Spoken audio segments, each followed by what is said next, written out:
Witam Was wszystkich. Na wstępie chciałem podziękować za wszystkie subskrypcje i lajki. Jest tego sporo. Pierwsza setka pękła. Bardzo mi miło. No i co, z tego powodu leci następny filmik. Dzisiaj chciałem poruszyć temat, co należy zrobić, zanim w ogóle się zacznie inwestować w metale szlachetne, w srebro i złoto. Zanim w ogóle tego typu krążki zaczniecie kupować, co moim zdaniem, podkreślam, jest to moje zdanie, co moim zdaniem należy zrobić. Numer 1 to poduszka finansowa. Według wszystkich powinna to być minimalnie 3-miesięczna poduszka finansowa, czyli taki zapas pieniędzy, które możemy wykorzystać na nieprzewidziane zarobki. Należy tego uzbierać tyle, aby starczyło Ci na przeżycie 3 miesięcy. Wiadomo, im więcej, tym lepiej. Niektórzy mówią o roku, inni o 6 miesiącach, ale podstawowe minimum 3 miesiące. Wiadomo, pieniądz fiducjalny leci cały czas na wartości, nie jest, ja też już jakby nie przepadam za nim, ale żyjemy w takim świecie, że właśnie za takie papierki kupujemy przysłowiowy chleb. Należy wyliczyć sobie, ile wydajemy miesięcznie na opłaty, czynsze, prąd, wodę, światło, ile wydajemy na żywność, jedzenie, ewentualnie jakieś przejazdy do pracy i takie środki zabezpieczyć na 3 miesiące. Gdyby niechcący, nie wiem, powinna nam się noga, gdybyśmy stracili pracę, gdybyśmy, nie wiem, ciężko zachorowali na przykład. Taką poduszkę powietrzną budujemy też w sposób taki, że powinniśmy ją zdywersyfikować. Ja robię to w ten sposób, że trzymam część w fizycznym pieniądzu, część trzymam na koncie, tylko na środkach szybko dostępnych, że w każdym momencie mogę wypłacić, zapłacić i tak dalej. Część trzymam w walutach obcych, tutaj akurat w euraskach. Natomiast chyba nagram o tym osobny film, ale z perspektywy czasu osobiście uważam, że lepiej trzymać z walut obcych dolara, dlatego że jest to pieniądz po Bretton Woods używany do wszystkich transakcji na świecie, także i tych związanych z metalami szlachetnymi. I jeżeli mamy takie odłożone dolary, czy fizyczne, czy na koncie, zawsze możemy je wykorzystać w zakupach w odpowiednim momencie na dołkach, a już odpada nam ten nie zawsze dla nas dobry przelicznik walutowy na nasze polskie złotówki, które, nie oszukujmy się, nie są twardą walutą, nie są mocnym pieniądzem. Ale to nie o tym dzisiaj. Dzisiaj o poduszce powietrznej i o tych kilku rzeczach, które należy zrobić przed tym, zanim zaczniemy inwestować w srebro i złoto. Tak jak mówiłem, numer 1, poduszka finansowa powietrzna. Druga rzecz, którą nawet ja zrobiłem przed tym, zanim zacząłem się w to bawić, to określenie celu inwestycyjnego. Warto zastanowić się, po co w ogóle to zbieramy. Czy zbieramy na emeryturę, czy zbieramy na jakiś większy cel w stylu inwestycyjny, w stylu, nie wiem, zakup mieszkania, spłatę kredytu, zakup działki jakiejś tam rolnej, zakup samochodu może i być mniejszy trochę cel, ale też możemy zbierać po to właśnie sreberko i złoto.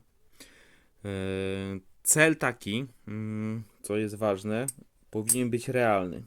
Czyli jeżeli wiemy, że zarabiamy tyle, wiemy jakie pieniądze możemy miesięcznie odłożyć i przeznaczyć na metale szlachetne, więc przeliczamy sobie to na, no powiedzmy w skali roku i zakładamy, że tyle i tyle uncji chcemy w skali roku uzbierać. Ten cel powinien być ambitny, realny, ale ambitny. Czyli nie, że tam jakiś podstawowy minimum, ale ja to zawsze się śmieję, tak też nauczony jestem, że wzrosty gola powinny być, ta liczba tego wzrostu powinna być dwucyfrowa. Czyli nie wiem, goal index to nie 105, tylko z minimum 110, 112%. Ja zaczynając jakby zabawy też założyłem sobie cel inwestycyjny. No on był zbyt ambitny. Po pierwszym roku nie udało mi się go uzyskać, ale już w następnym roku wiem na ile mogę sobie pozwolić i ten cel podnoszę o ambitny zakres, ale jest on już realny.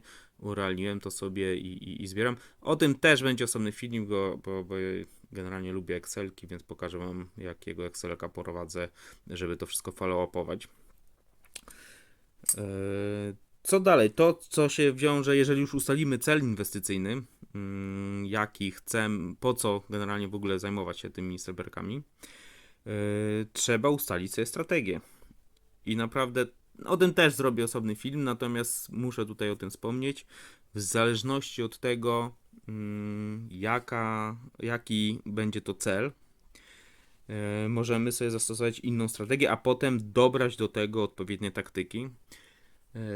I tych taktyk kilka jest, ale to już na inny film. Co ważna rzecz, i to też myślę, to wiąże się z taktykami i strategiami, natomiast bardziej z taktyką. Natomiast zrobiłem to na samym początku inwestowania w srebro, że sprawdziłem jak i gdzie mogę sprzedać te moje walory. Bo o ile zakup jest, no jest w tym momencie łatwo dostępny, jest tych dealerów, troszkę się ich narobiło, jest gdzie wybierać, zarówno i w dealerach, jak i w walorach, bo mamy tych produktów inwestycyjnych strasznie dużo na rynku i w zależności od tego, co kto lubi, znajdzie na pewno coś dla siebie. Natomiast warto się zastanowić i rozpoznać, gdzie potem to upłynnimy. Bo to, co jest troszkę plusem tych metali szlachetnych, czyli to, że zbieramy i ta sprzedaż to nie jest tylko jedno kliknięcie, jedno przesunięcie, nie wiem, myszki, tylko no troszkę trzeba, nie wiem, zrobić zdjęcie monety, wysłać gdzieś, ewentualnie wziąć tubkę i pójść do dealera. Więc troszkę zachodu jest, natomiast zastanówmy się i zróbmy sobie taki research, gdzie na waszej okolicy możemy upłynnić metale szlachetne. I tutaj od razu wam powiem, jak ja to zrobiłem, przede wszystkim zrobiłem rozpoznanie internetowe, czyli posprawdzałem grupy, na przykład facebookowe, discordowe, z takimi giełdami właśnie metali inwestycyjnych. Sprawdziłem dealerów w okolicach, w moim mieście, sprawdziłem ich ceny, dostępność i godziny urzędowania. Sprawdziłem tego dealerów, gdzie oni są dokładnie i to jest jakby taka moja ostateczna deska ratunkowa, czyli jak będę bardzo, bardzo przyparty do muru, łapię sobie tubkę i lecę do dealera i sprzedaję. Natomiast jeżeli chcę uzyskać lepszą cenę, raczej wystawiam na rynku wtórnym. Oprócz tego na szlachetnych inwestycjach no, ostatnio troszkę to leży, ale jest coś takiego jak giełda metali szlachetnych. Jest też Metals Independence, tam już powiedzmy większymi ilościami, ale pojedyncze uncje też można sprzedawać. Więc tych opcji trochę jest, natomiast sprawdźcie je sobie, żeby nie szukać, jeżeli was przyprze do muru, żeby nie szukać tego na gwałt, tylko wiedzieć, co z nimi potem zrobić. Jeżeli interesuje was ten temat, to napiszcie, nagram osobny filmik, gdzie sprzedać te nasze cacka. No i to chyba wszystko w dzisiejszym filmiku. Jeszcze raz dziękuję za wszystkie wasze subskrypcje, lajki. I do następnego.